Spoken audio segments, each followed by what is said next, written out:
Grand Teacher relate les histoires de la finance. Bienvenue dans Grand Teacher Relate. Aujourd'hui, nous plongeons dans une histoire qui secoue les fondations de nos économies modernes.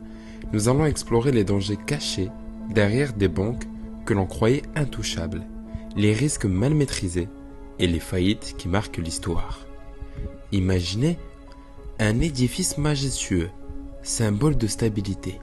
Puis soudain, il s'effondre, emportant dans sa chute des économies entières, des familles et l'espoir de générations. Ce n'est pas une métaphore, mais une réalité économique qui se manifeste brutalement lorsque la gestion des risques échappe au contrôle. Au XXIe siècle, 3 exemples marquants vont nous guider. La faillite de Dexia, la monde historique de BNP Paribas et puis la fraude interne de la Société Générale.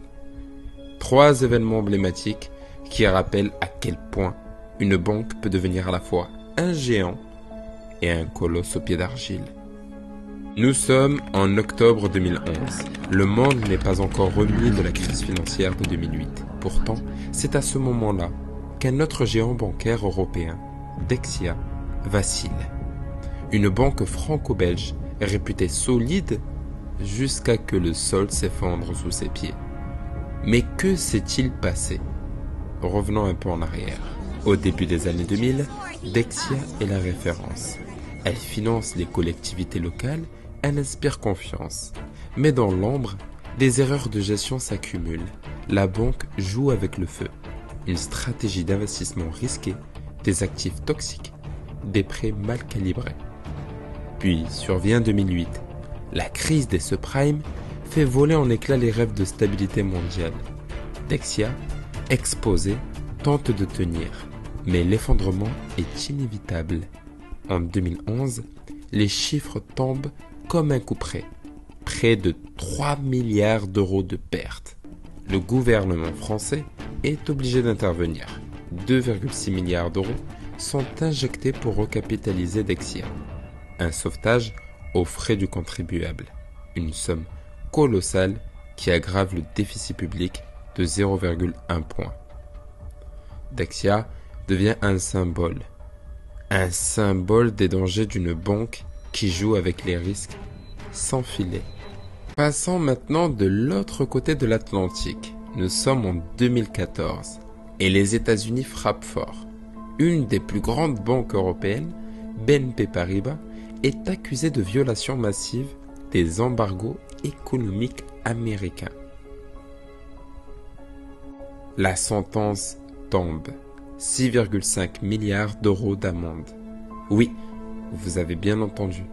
La plus grosse amende jamais infligée à une banque européenne. Mais pourquoi?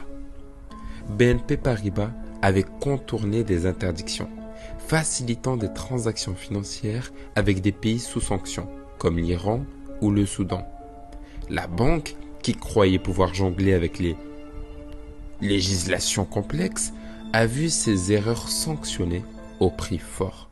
Ce coup dur est un avertissement pour toutes les grandes banques. Même les plus puissantes doivent respecter les règles ou en payer le prix. Enfin, retournons en France, en 2008. Alors que le monde tremble sous les effets de la crise financière, un scandale éclate à la Société Générale. Un homme, un trader, va défier à lui seul tous les systèmes de contrôle interne. Son nom, Jérôme Kerviel, un jeune trader de 31 ans, inconnu du grand public, qui réalise des prises de position monstrueuses sur les marchés financiers. Mais ses opérations ne sont pas autorisées. Il contourne les règles, cache ses traces et engage des milliards jusqu'à ce que tout explose. Les chiffres donnent le vertige. 4,9 milliards d'euros de pertes. Une somme abyssale pour une seule fraude. La Société Générale tombe des nues. Mais cette affaire soulève une question dérangeante. Comment une banque internationale peut-elle être aveugle à une telle fraude? Le système de contrôle interne, censé être infaillible, révèle ses limites. Dexia, BNP Paribas, Société Générale, 3 histoires qui rappellent que même les plus grandes banques ne sont pas à l'abri de l'erreur, de la sanction ou de la fraude. Aujourd'hui, les services bancaires évoluent.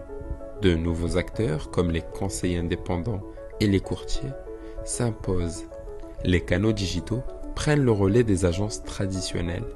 Mais avec ces évolutions, de nouveaux risques apparaissent.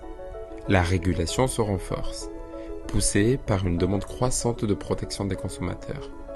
Un droit unifié des crédits aux particuliers voit le jour. Les banques perdent leur monopole commercial, laissant place à des intermédiaires innovants, mais parfois opaques. Ce monde bancaire en constante mutation, une chose demeure certaine. Les risques mal maîtrisés ne sont pas seulement dangereux pour les banques, ils peuvent faire vaciller des économies entières. Merci d'avoir suivi cet épisode de Grand Teacher Relate. Restez prudents car derrière chaque grande institution se cache parfois une histoire de risque et de fragilité. À bientôt pour une nouvelle immersion au cœur des mystères de la finance.